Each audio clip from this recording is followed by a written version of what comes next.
नमस्कार, आप देख रहे हैं स्काईनेट टीवी इंडिया। पेश आज के मुख्य समाचार।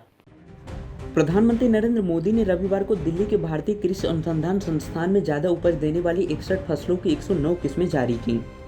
इनमें 34 फसलें बाजरा, पशु चारा, तिलहन, दलहन, गन्ना, कपास, फाइबर और अन्य की हैं। वहीं 27 बागवानी फसलें हैं, जिनमें फल, सब्जी, मसाले, फूल और औषधीय फसलों की विभिन्न किस्में शामिल हैं। इस दौरान पीएम ने किसानों और वैज्ञानिकों से भी बातचीत की। पीएम ने नेचुरल खेती के फायदों और जैविक खेती में आम लोगों के बढ़ते विश्वास के बारे में भी चर्चा की।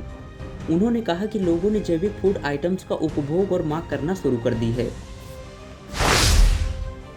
सेंट्रल पब्लिक वर्क्स डिपार्टमेंट ने 3 इंजीनियरों को सस्पेंड कर दिया है। इन पर दिल्ली के मुख्यमंत्री अरविंद केजरीवाल के आधिकारिक आवास के रेनोवेशन में हुई कथित अनियमितताओं में शामिल होने का आरोप है।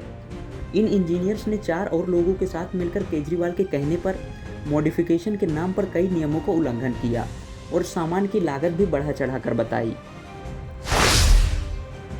अमेरिकी कंपनी हिंडनबर्ग ने शनिवार को security exchange board of India यानी सेबी की चेयरपर्सन पर गंभीर आरोप लगाए।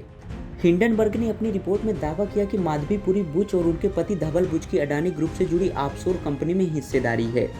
बुच ने इन आरोपों को निराधार और चरित्र हनन का प्रयास बताया है।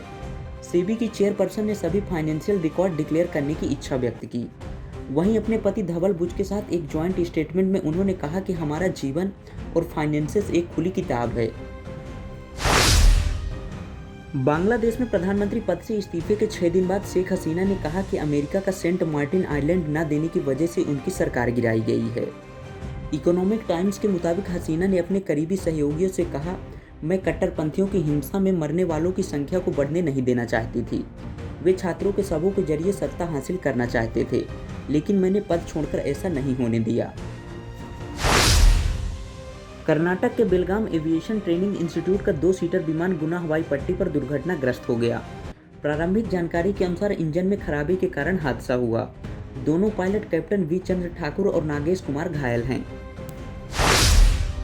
जम्मू कश्मीर में अनंतनाग के बाद किश्तवाड़ में रविवार को सेना और आतंकियों के बीच मुठभेड़ हुई। अधिकारियों ने बताया कि आज सुबह किश्तवाड़ जिले के जंगल में आतंकियों के होने की सूचना मिली थी। सर्च ऑपरेशन के दौरान दोनों तरफ से कुछ देर के लिए फायरिंग हुई। आतंकियों की तलाश जारी है। पेरिस ओलंपिक में कांस्य पदक जीतकर भारतीय पुरुष हॉकी टीम रविवार को अमृतसर पहुंची। अमृतसर एयरपोर्ट पर भारतीय खिलाड़ियों का ढोल के साथ भव्य स्वागत हुआ।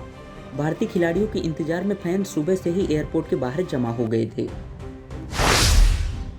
मध्य प्रदेश में शनिवार देर रात 1.25 घंटे में 8 जिलों के कलेक्टर, 8 एसपी समेत 47 आईएएस आईपीएस अधिकारियों के तबादले किए गए।